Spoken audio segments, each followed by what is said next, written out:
yang akhirnya gagal dengan kenaikan 1742, tertahan tepat di area yang kita nantikan.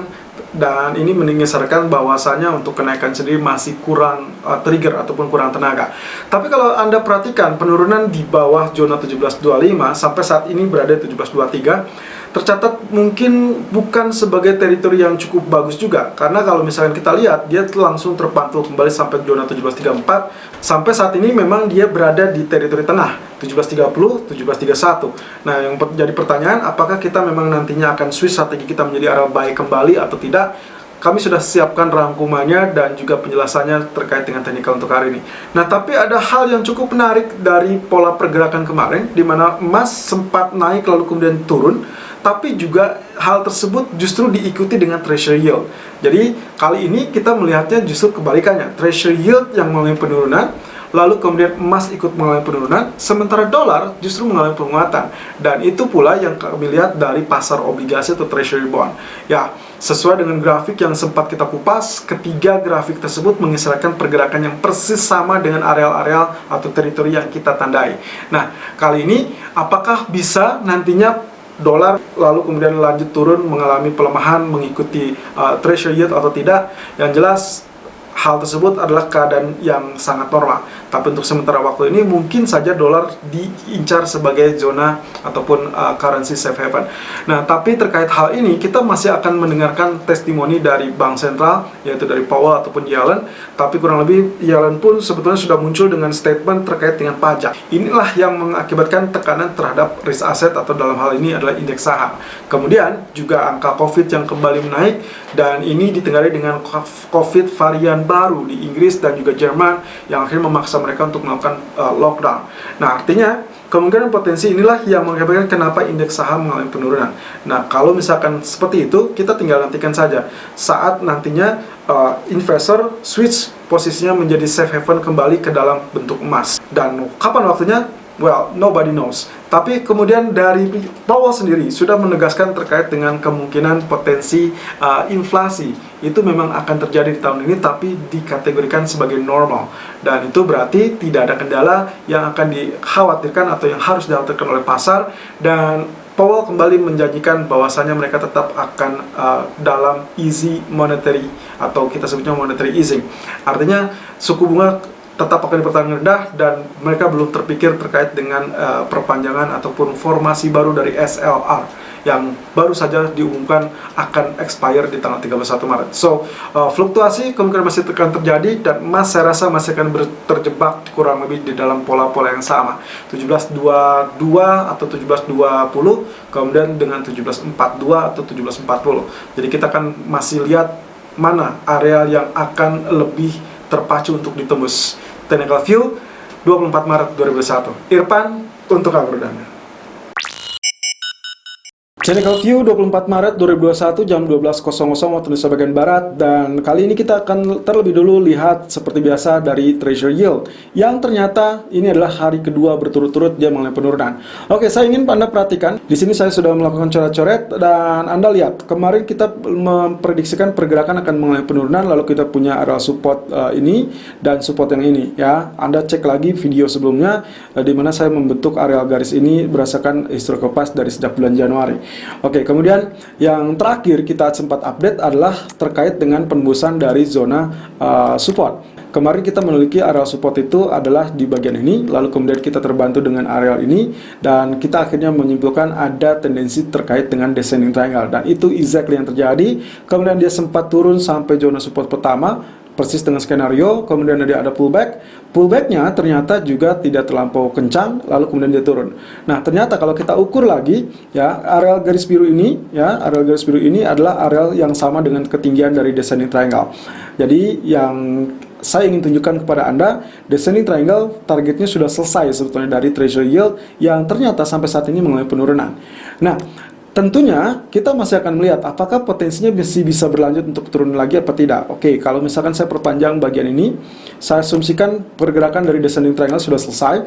Jadi kemungkinan potensinya kita akan harapkan kenaikan terlebih dulu ya, kemudian dia akan mengalami penurunan. Kalau misalkan ini yang terjadi, berarti sempurna pergerakan tersebut, dan memang indikasinya adalah terkait kebijakan dari Powell ataupun dari Fed. Nah, tapi kita masih belum bisa menyimpulkan sangat mendalam terkait hal tersebut. Nah, kemudian kita compare dengan grafik daily chart, di mana areal daily chart yang sempat kita nanti sudah mulai menunjukkan hasil, atau setidaknya menjelang menunjukkan hasil. Ya, kita menantikan apakah rising wedge ini akan ditembus apa tidak dari area support. So far so good ya. Dan sekarang kita masih akan mengkonfirmasi apakah dia berlanjut untuk menembus zona ini apa tidak. Ya, karena ini zona yang sangat penting terkait dengan perubahan arah atau reversal trend. Lalu kalau misalkan kita lihat dari sisi treasury bond, sesuai dengan perkiraan kita, ya, kemarin areal yang kita nantikan adalah kurang lebih seperti ini. Ya, ini adalah areal dari falling wedge berlawanan dari apa yang terjadi atau yang nampak dari treasury yield. Oke, kemarin kita perhitungan ini 1 2 3 4 5. Ya, lalu kemudian di 5 ini kita menemukan pola Morningstar yang ternyata sudah confirm untuk melakukan kenaikan. Nah, sekarang menjadi pertanyaan apakah dia akan mengalami kenaikan lanjutan apa tidak, itu yang harus kita konfirmasi lebih lanjut. Tapi juga ada versi keduanya, bahwa 3 ini barulah di sini. Akhirnya kalau misalkan ini yang terjadi sebagai 3, maka inilah keempat, maka kemungkinan potensi tekanan masih akan terjadi.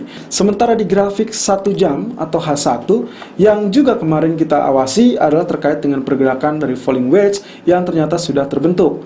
Nah, ternyata kalau dilihat dari versi ini, tentunya 1, 2, 3, 4, 5 itu sudah confirm, kemudian dia tembus. Nah, sekarang kalau misalkan dengan versi lainnya tadi seperti kita hitung 1, 2, 3, 4, maka kemungkinan dia akan turun lebih dalam untuk wave kelima, barulah dia naik. Tapi karena versi pertama jauh lebih logis, diperkirakan kurang lebih seperti demikian, karena dia sudah mengalami kenaikan bahkan melewati area resisten, maka kemungkinan potensinya kita asumsikan ini yang sudah berhasil. Nah, kemudian yang ingin saya tunjukkan di sini, walaupun nantinya dia naik lalu kemudian tertahan di zona resisten ini, maka ekspektasi saya adalah penurunan sebagai pullback sampai zona support berikutnya, lalu kemudian dia akan mengalami kenaikan kembali. Nah, kalau dilihat secara seksama di bagian ini, maka kita akan mendapati left head, dan ini adalah potential right shoulder. Artinya, meskipun ada penurunan, diharapkan penurunan tersebut tidak terlampau dalam, bahkan kembali masuk di dalam teritori ini, supaya nantinya terkonfirmasi sebagai areal inverse head and shoulder. Nah, lucunya, areal di treasury yield ternyata begitu dia turun, tidak diiringi pula dengan pelemahan dolar. Ini yang saya ingin tunjukkan. Ya, walaupun yieldnya sudah mengalami penurunan, tapi ternyata kalau kita lihat dari grafik dari DXY sendiri, justru dia mengalami kenaikan. Anda perhatikan, kemarin kita berada di level ini. Ya, dia spike melewati dua garis, dua resisten, kemudian dia kini tertahan di zona areal trendline ini. Nah, sekarang kita hanya memiliki pertahanan terakhir, yaitu di zona resisten ini. Asumsi saya, kalau misalkan pun ini ternyata terjadi rejection, let's say seperti demikian, maka akan terjadi penurunan, yang artinya dia akan mengikuti pelemahan ataupun penurunan dari treasury yield. Lalu kemudian nantinya pilihannya antara dua, apakah dia langsung turun atau dia akan spike kembali, barulah nantinya uji coba kedua akan terdampar atau rejection sebagai areal double top. Kalau itu yang terjadi, maka ekspektasi kita bisa mulai penurunan. Nah, of course dari pola ini saya berharap atau berasumsi akan terjadi pola swing high kembali dan membentuk pola double top. Nah, ini akan berkaitan dengan strategi yang akan kita gunakan nanti malam terkait dengan pergerakan gold. Technical view gold 24 Maret 2021 jam 12.16 waktu Indonesia bagian barat, high 1734.20 dan low 1723.60, running price 1733.20. Oke, pertanyaan yang paling ringkas adalah apakah kita harus switch strategi kita apa tidak? Pertama, kalau kita lihat dari areal resisten, tentunya kemarin 1742 tidak ditembus ya. Karena kemarin walaupun 1738, 1740 ditembus, saya tetap menyarankannya adalah buy on breakoutnya di angka 1742 ataupun 1743, dan itu kenyataannya tidak ditembus. Dan menurut saya sampai saat ini pergerakan pun akan relatif sama. Terbukti dengan area penurunan yang sempat terjadi tadi pagi 1723.60 yang notabene ternyata arealnya katakanlah itu hanya berupa tail dari areal support 1725 yang sempat kita gaungkan selama 2 hari terakhir. Jadi selama 1725, 1727 tidak tembus, maka kemungkinan potensinya masih bisa untuk rebound kembali. Dan itu walaupun di pagi hari sempat tail mencapai 1723, tapi dia juga sempat spike sampai zona 1734. Nah, sekarang pertanyaannya, apakah dia sanggup akan melewati zona 1738 atau 40? kembali apa tidak. Ekspektasi saya sebetulnya tidak untuk hari ini, tapi bisa saja terjadi nanti malam, sehingga kemungkinan potensi tersebut kita bisa gunakan untuk switch strategi kita. So, kita akan turunkan apakah resistennya tetap di 1742 atau turun di area 1737, 1738. Tapi sampai saat ini PR utama adalah 1744 yang harusnya dengan sangat mudah untuk dilakukan penembusan kalau misalkan sentimen positifnya sudah mulai muncul terkait dengan safe haven.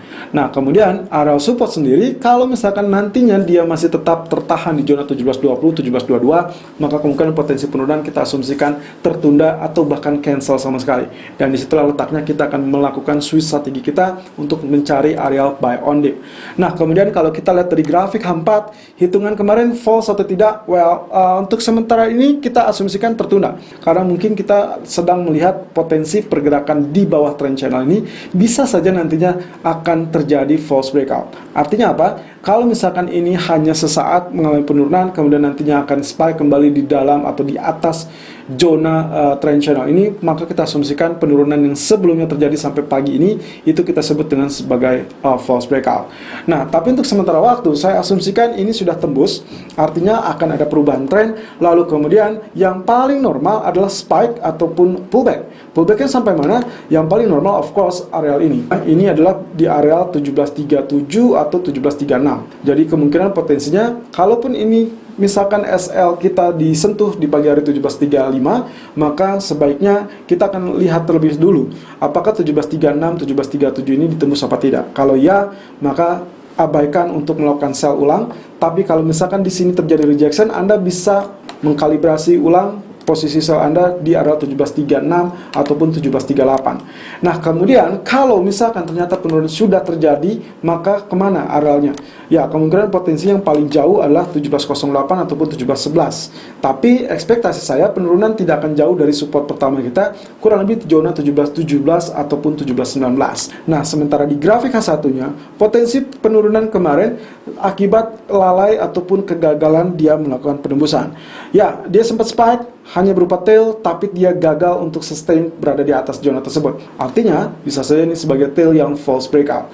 Nah, sekarang pertanyaannya, dengan penembusan area support ini, tentunya pola penurunannya masih akan berlanjut, ya. Jadi kemungkinan potensi ini dia swing high, lalu kemudian swing high ini saya asumsikan sebagai pullback. Atau Anda bisa lihat dari swing yang terakhir saya asumsikan 1, 2, berarti kita mendapatkan pola double top. Double top dengan ini, maka neckline-nya akan berada di area ini, 1733. Nah, yang sekarang terjadi adalah pullback sampai 1733 atau 1734, berarti kita asumsikan pullback dari area neckline.